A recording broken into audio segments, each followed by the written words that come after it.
All right, so I want us now to move over to my guest anchor this evening, George Ikua. He's still here with us. Have you learned a few things from Willis?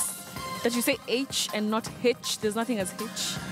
I think I need a refund in school fees. That's what I found. We all need a refund in our There's a teacher I need to have a chat with. That's what I found. Our English teachers. Yeah, man. All right, George. So, a kike. Someone says a guy. That is from Kakamega. So, yeah. So as we wind up, George, let's talk about the foundation. Yes. Kanini for Africa Foundation. So, what is it all about, and what have you been able to achieve so far? Okay. In the last year, at the beginning of the year, Janet realized we need to make some changes, especially on awareness. And what we did was start a foundation, Kanini for Africa Foundation, and with 4 goals. 1, conversation of cancer. We need to start talking about it. It is killing our people. We need to really talk about it. 2, diagnosis. We realize that people generally just test for breast cancer and prostate cancer, and there are 250 types of cancer. People are dying of all these others. Yeah. We need to have this conversation, and it's as simple as a blood test. As simple as a blood test, not the full, but at least give you an indication. Cancer caught at an extremely early age.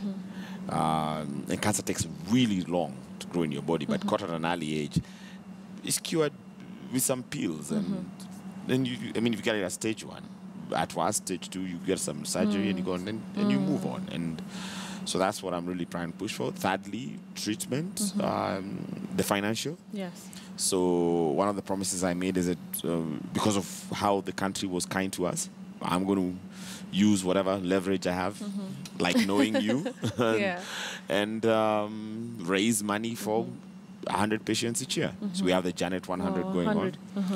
On. So how do you select the patients who you would eventually help? We're going to have a forum from cutting across from the medical place, the media, the public, and that panel will vet and decide who the 100 they'll give us to, and the aim is to give each patient $1 million bob.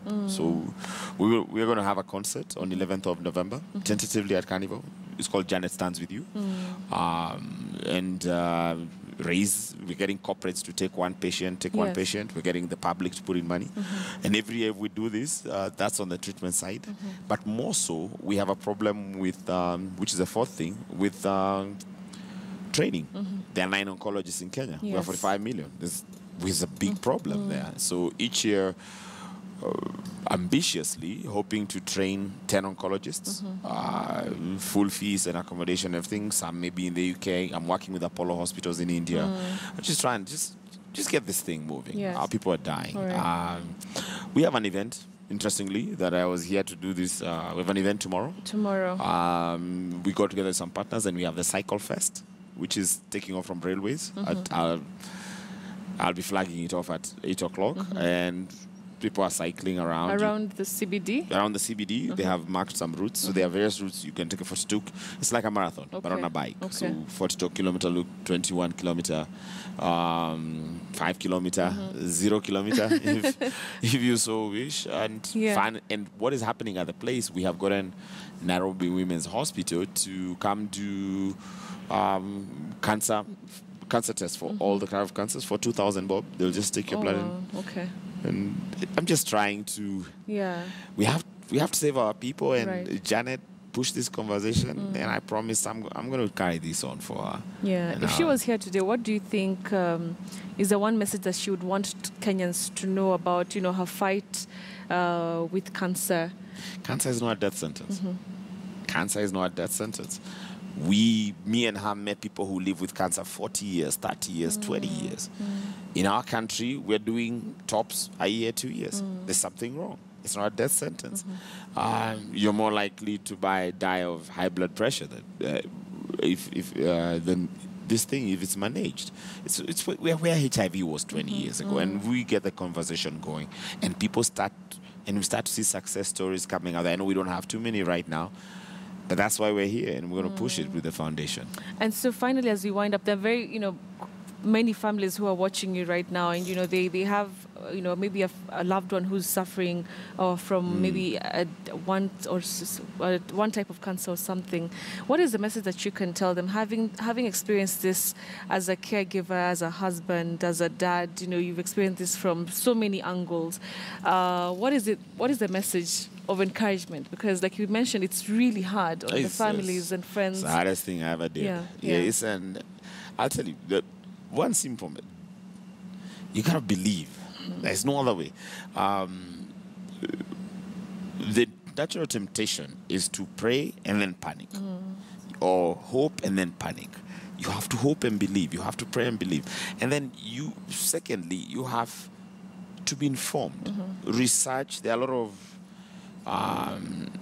old wives' tales. There are a lot of myths. There are a lot of thoughts of juju and all that. You have to be informed. You have to question. I'm sorry, I advocate this, but your doctor is not your priest. You have to question them back. Why this? Why this? Why this? We have situations where people are being treated with the wrong chemo for the wrong cancer. You have to question.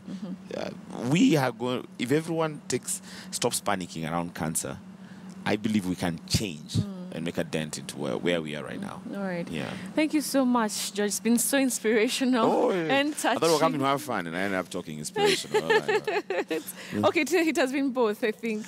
I can't believe Janet used to do this work. I can't read that thing. Can you imagine she used to do this? She used to come here and do... Yeah, imagine that. How she didn't turn squinty eye. How you guys not for squinty an hour, eye? for her show was an hour.